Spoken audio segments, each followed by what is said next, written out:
राधे राधे दोस्तों। आज की इस वीडियो में हम संतोषी माता की व्रत की कथा सुनेंगे। तो एक गांव में एक बुढ़िया माँ थी और उसके 7 भी पुत्र थे। 6 कमाने वाले थे, एक निकम्मा था। बुढ़िया माँ 6 पुत्रों को रसोई बनाती, भोजन कराती और पीछे से जो कुछ भी बचता वो 7वें को दे देती। परंतु वह बड़ा भोला भाला था, मन में कुछ विचार न करता था। एक दिन वह अपनी बहू से बोला, देखा मेरी माता का मुझ पर कितना प्यार है। वह बोली, क्यों नहीं, सबका जूठा बचा हुआ तुमको ही तो खिलाती हैं। वह बोला, ऐसा भी कहीं हो सकता है। मैं जब तक अपनी आंखों से न देख लूं, मुझे तुम्हारी बात मैं नहीं मान सकता। बहू ने हंसकर कहा, तुम देख लो ना, तब तो मानोगे। कुछ दिन बाद बड़ा त्योहार आया। घर में 7 प्रकार के भोजन और चूरमा के लड्डू बने। वह जांचने को सिर दर्द का बहाना कर पतला कपड़ा सिर पर ओढ़कर रसोई घर में सो गया और कपड़े से सब देखता रहा। संतोषी माता की व्रत कथा के अनुसार 6 भाई भोजन करने आए। उसने देखा माँ ने सबके लिए सुंदर सुंदर आसन बिछाए, 7 प्रकार की रसोई परोसी और आग्रह करके जिमाती। वह देखता रहा। 6 भाई भोजन कर उठे। तब माता ने उनकी जूठी थालियों में से लड्डुओं के टुकड़े को उठाया और लड्डू बनाया। जूठन साफ कर बुढ़िया माँ ने पुकारा, उठो बेटा, 6 भाई भोजन कर गए, अब तू ही बाकी है, उठ ना, कब खाएगा। वह कहने लगा, माँ मुझे भोजन नहीं करना, मैं परदेश जा रहा हूँ। माँ ने कहा, कल जाता है तो आज ही जा। वह बोला, हाँ हाँ, आज ही जा रहा हूँ। यह कहकर वह घर से निकल गया। चलते समय बहू की याद आई तो वह गौशाला में उपले पाथ रही थी। वहीं जाकर उससे बोला, हम जावे परदेश को आगे कुछ काल, तुम रहियो संतोष से धर्म अपना पाल। वह बोली, जाओ जाओ पिया आनंद से, हमरू सोच विचार हटाए, राम भरोसे हम रहे, ईश्वर तुम्हें सहाय।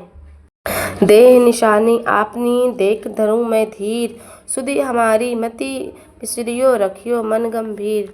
वह बोला, मेरे पास तो कुछ भी नहीं है, यह अंगूठी है सो लो और अपनी कुछ निशानी मुझे दे दो।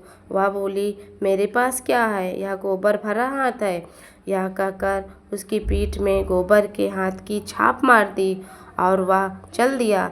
चलते चलते दूर देश में पहुंच गया। वहाँ पर एक साहूकार की दुकान थी। वहाँ जाकर वह कहने लगा, भाई मुझसे नौकरी पर रख लो, साहूकार को ज़रूरत थी। वह बोला, रह जा। तब लड़के ने पूछा, वेतन क्या दोगे। साहूकार ने कहा, काम देखकर दाम मिलेगा। वह साहूकार वहाँ 7 बजे से रात तक नौकरी बजाने लगा। कुछ दिनों बाद दुकान का सारा लेन देन, हिसाब किताब, ग्राहकों का माल बेचना और सारा काम करने लगा। साहूकार के 7-8 नौकर और भी थे। वह सब चक्कर खाने लगे। यह देखकर वह बोले, बहुत होशियार बन गया है। सेठ ने भी काम देखा। 3 महीने में उसे आधे मुनाफे का साझीदार बना लिया। वह 12 वर्ष में भी सेठ बन गया और मालिक का सारा कारोबार उस पर छोड़कर वह बाहर चला गया। संतोषी माता व्रत के अनुसार अब बहू पर क्या बीत रही है सो उसे सुनो। सास ससुर उसे दुख देने लगे और सारी गृहस्थी का काम करने के बाद उसे लकड़ी लेने जंगल भेज दे। इधर इस बीच घर की रोटियों के आटे की सूखी भूसी निकलती, उसकी रोटी बनाकर रख दी जाती और फूटे नारियल के खोपरे में पानी। इस तरह दिन बीतते रहे। एक दिन वह लकड़ी लेने जा रही थी कि रास्ते में बहुत सी स्त्रियां संतोषी माता का व्रत करती दिखाई दी। वह वहीं खड़ी होकर कथा सुनकर बोली, बहनों, तुम किस देवता का व्रत करती हो और इसके करने से क्या फल मिलता है, इस व्रत के करने की क्या विधि है। यदि तुम इस व्रत का विधान मुझे समझाकर कहोगी तो मैं तुम्हारा एहसान मानूंगी। तब उनमें से एक स्त्री बोली, यह संतोषी माता का व्रत है और संतोषी माता की कथा।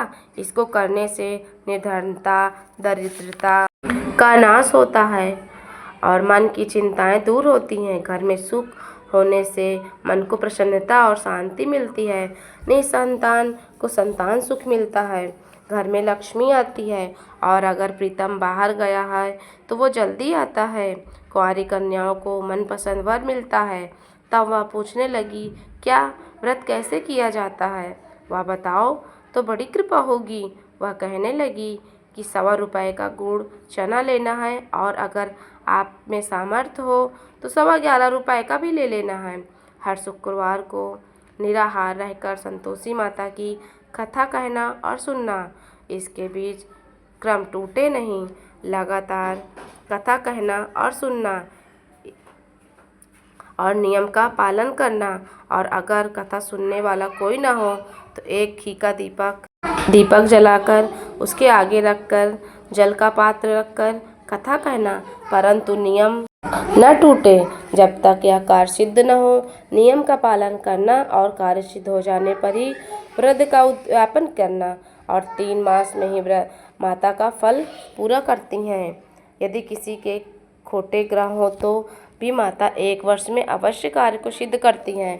कार्य सिद्ध होने पर ही उद्यापन करना चाहिए, बीच में उद्यापन नहीं। 2.5 सेर आटे का खाजा तथा इसी परिमाणा से खीर तथा चने का साग करना। 8 लड़कों को भोजन कराना।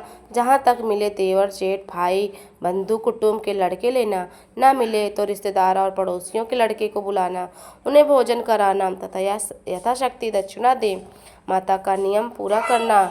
उस दिन घर में कोई खटाई न खावे। यह सुनकर बुढ़िया के लड़की बहू चल दी। रास्ते में लकड़ी के बोझ को बेच दिया और उन पैसों से गुड़ चना ले माता के व्रत की तैयारी कर आगे चल। और सामने मंदिर देखकर पूछने लगी, यह मंदिर किसका है? सब कहने लगे, संतोषी माता का मंदिर है। यह सुनकर यह माता के मंदिर में जा माता के चरणों में लौटने लगी। दीन होकर विनती करने लगी, माँ, मैं निपट मूर्ख हूँ, व्रत के नियम कुछ नहीं जानती हूँ, मैं बहुत दुखी हूँ। हे माता जगत जननी, मेरा दुख दूर कर, मैं तेरी शरण में हूँ। माता को दया आई। एक शुक्रवार बीता कि दूसरे शुक्रवार को ही उसके पति का पत्र आया और तीसरे को उसका भेजा हुआ पैसा भी आ पहुँचा। यह देख जेठानी मुँह सिकोड़ने लगी, इतने दिनों में पैसा आया, इसमें क्या बड़ाई है? लड़के ताने देने लगे, काकी के पास अब पत्र आने लगे हैं, रुपए आने लगे हैं, अब तो काकी की खातिर बढ़ेगी, अब तो काकी बोलने से भी नहीं बोलेगी। बेचारी सरलता से कहती, भैया पत्र आवे, रुपया आवे तो हम सबके लिए अच्छा है। ऐसा कहकर आंखों में आंसू भरकर संतोषी माता के मंदिर में आकर मातेश्वरी के चरणों में गिरकर रोने लगी। माँ, मैंने तुझसे पैसा नहीं मांगा, मुझे पैसे में क्या लाभ है? मुझे तो अपने सुहाग से काम है, मैं तो अपने स्वामी के दर्शन और सेवा मांगती हूँ। तब माता ने प्रसन्न होकर कहा, जा, तेरा स्वामी घर आएगा। यह सुनकर वह खुशी से बावली हो गई, घर का काम करने लगी। अब माता संतोषी विचार करने लगी कि इस भोली से पुत्री से तो मैंने कह दिया कि तेरा पति आवेगा, पर आवेगा कहाँ से? वह तो सपने में भी इसे याद नहीं करता। उसे याद दिलाने के लिए मुझे जाना पड़ेगा। इस तरह माता बुढ़िया के बेटे के पास जा स्वप्न में प्रकट होकर कहने लगी, हे साहूकार के बेटे, सोता है या जागता है? वह बोला, न सोता हूँ न जागता हूँ, मैं बीच में हूँ, कहो क्या आज्ञा है? माँ कहने लगी, तेरा घर बार कुछ है या नहीं? वह बोला, मेरा सब कुछ है। माता, माँ बाप, भाई बहन, बहू, क्या कमी है? माँ बोली, पुत्र, तेरी स्त्री घोर कष्ट उठा रही है, तेरे माँ बाप उसे दुख दे रहे हैं, वह तेरे लिए तरस रही है, तू उसकी सुधि ले। परदेश की बात है, लेन देन का कोई हिसाब नहीं है, कोई जाने का रास्ता नजर नहीं आता, कैसे चला जाऊं? माँ कहने लगी, मेरी बात मान, सवेरे नहा धोकर संतोषी माता का नाम ले, घी का दीपक जला और दंडवत कर दुकान पर जा बैठ। देखते ही देखते तेरा लेन देन सब चुक जाएगा, जमा माल बिक जाएगा। सांझ होते ही धन का ढेर लग जाएगा। जब सवेरे बहुत जल्दी उठकर उसने लोगों से अपनी बात बताई कही तो वो कुछ उसकी बात अनसुनी कर दिल्लगी उड़ाने लगे। कहीं सपने में सच होते हैं। एक बूढ़ा बोला, देख भाई, मेरी बात मान। जैसे माता ने सपने में कहा है वैसे ही तू कर। वह दुकान पर जा बैठा। थोड़ी देर में वह क्या देखता है कि देने वाले रुपए लेने वाले हिसाब कर लेने लगे। शाम तक धन का ढेर लग गया। माता का चमत्कार देख प्रसन्न हो मन से वह माता का नाम लेकर घर जाने के वास्ते गहना कपड़ा खरीदने लगा और तथा घर को रवाना हो गया। वहाँ बहू बेचारी जंगल में लकड़ी लेने जाती। लौटते समय माँ के मंदिर पर विश्राम करती। दूर से धूल उड़ती देख वह माता से पूछती, हे माता, यह धूल कैसी उड़ रही है? अब माँ कहती है कि तेरा पति आ रहा है। अब तू ऐसा कर, लकड़ियों को 3 बोझ बना ले। एक नदी किनारे रख और दूसरा मेरे मंदिर पर रख और तीसरा अपने सिर पर रख। तेरे पति को लकड़ी का गट्ठा देखकर मोह पैदा होगा। अब तू लकड़ियों का बोझ उठाकर घर जाना और बीच चौक में गट्ठा डालकर 3 आवाज़ें जोर जोर से लगाना। लो सासू जी, लकड़ियों का गट्ठा लो, भूसी की रोटी दो और नारियल के खोपरे में पानी दो। आज कौन मेहमान आया है? माँ की बात सुनकर बहुत बहुत अच्छा माता कहकर प्रसन्न हो लकड़ियों के 3 गट्ठे ले आई।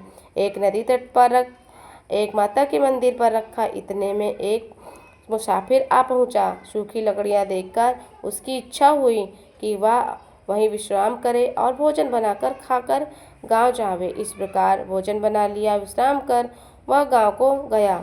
सबसे प्रेम से मिला। उसी समय बहू सिर पर गट्ठा लिए घर आती है। लकड़ी का भारी बोझ आंगन में डाल जोर जोर से 3 आवाज़ें देती है, लो सासू माँ, लकड़ी का गट्ठा लो, भूसी की रोटी दो, नारियल के खोपरे में पानी दो। आज कौन मेहमान आया है? यह सुनकर सासू बाहर आ गई। उसने दिए हुए कष्टों को भुलाते हुए कहती है, बहू ऐसा क्यों कहती हो? तेरा मालिक ही तो आया है। आ बैठ, मीठा भात खा, भोजन कर, कपड़े गहने पहन। इतने में आवाज़ सुनकर उसका स्वामी बाहर आता है और अंगूठी देखकर व्याकुल हो जाता है और अपनी माँ से पूछता है कि माँ, यह कौन है? माँ कहती है, बेटा तेरी बहू है। आज से 12 वर्ष हो गए जब तू गया। तब से सारे गांव में जानवर की तरह भटकती फिरती है। काम काज घर का कुछ करती नहीं है। 4 समय आकर खा जाती है। अब तुझे देखकर भूसी की रोटी और नारियल के खोपरे में पानी मांगती है। वह लज्जित हो बोला, माँ, मैंने इसे भी देखा और तुम्हें भी देखा। अब मुझे दूसरे घर की, मैं उसमें रहूँगा। तब माँ बोली, ठीक है। तथा वह दूसरे घर में रहने लगा। एक दिन में वहाँ राजा के महल जैसा ठाट बाट बन गया। अब क्या था, दोनों सुखपूर्वक रहने लगे। इतने में अगला शुक्रवार आया तो बहू ने अपने पति से कहा, मुझे माता का उद्यापन करना है। पति बोला, खुशी खुशी करो। जेठ के बच्चों को भोजन के लिए कहने गई। उसने मंजूर किया, परंतु जेठानी अपने बच्चों को सिखाई कि भोजन के समय सब लोग खटाई मांगना, जिसमें उसका उद्यापन पूरा न हो सके। बच्चे आए और खीर पेट भर कर खाए। फिर बच्चों को अपनी माँ द्वारा बताई गई बात याद आई और बच्चे खटाई मांगने लगे। वे बोले, खीर हमें नहीं खाना भाता। तब बहू बोली, हमें खटाई चाहिए। तब बहू बोली, खटाई किसी को नहीं दी जाएगी। परंतु बच्चे हट करने लगे। बच्चे तुरंत उठ खड़े हुए और बोले, पैसा लो। बहू भोली कुछ नहीं जानती थी, सो उन्हें पैसे दे दिए। बच्चे उसी समय जाकर इमली खाने लगे। यह देखकर बहू ने माता जी पर क्रोध किया। राजा के दूत उसके पति को पकड़ कर ले गए। जेठानी खोटे वचन कहने लगी, लूट लूट कर धन इकट्ठा करके लाया था, आप जेल की हवा खाएगा। बहू रोती रोती माँ के मंदिर गई। हे माता, तूने यह क्या किया? माता बोली, पुत्री, तूने उद्यापन करके मेरा व्रत भंग कर दिया। इतनी जल्दी सब बातें भुला दी? तो वह कहने लगी, माता, भूली तो नहीं ना, कुछ अपराध किया। मैंने भूल से उन्हें पैसे दिए हैं, मुझे क्षमा कर दो माँ। मैं फिर से तुम्हारा उद्यापन करूँगी। माँ बोली, अब भूल मत करना। वह बोली, माँ, अब बताओ वह कैसे घर आएंगे। माँ बोली, पुत्री जा, तेरा पति तुझे रास्ते में आता मिलेगा। वह घर को गई, रास्ते में उसका पति मिल गया। दोनों घर चले गए। दूसरा शुक्रवार आया। वह बोली, मुझे माता का उद्यापन करना है। पति ने कहा, खुशी खुशी करो। वह फिर जेठानी के बच्चों को भोजन के लिए कहने गई। जेठानी ने अपने बच्चों को सिखा दिया कि तुम लोग अब पहले की खटाई मांगना। फिर बच्चे गए और अपनी माँ के सिखाए हुए बात कहने लगे, हमें खीर नहीं खाना, हमें कुछ खटाई। तब बहू बोली, खटाई तो नहीं मिलेगी, खाना हो तो खाओ वरना जाओ। वह ब्राह्मणों को बच्चों को इस बार ले आई और भोजन कराई तथा यथाशक्ति के अनुसार दक्षिणा दी और एक एक फल। माता संतोषी माता बहुत प्रसन्न हो गई तथा माता की कृपा से उसे 9 मास में एक सुंदर सा पुत्र प्राप्त हुआ।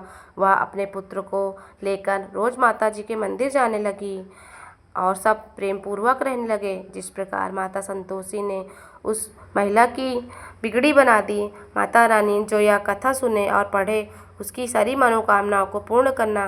कमेंट में जय संतोषी माँ जरूर लिख।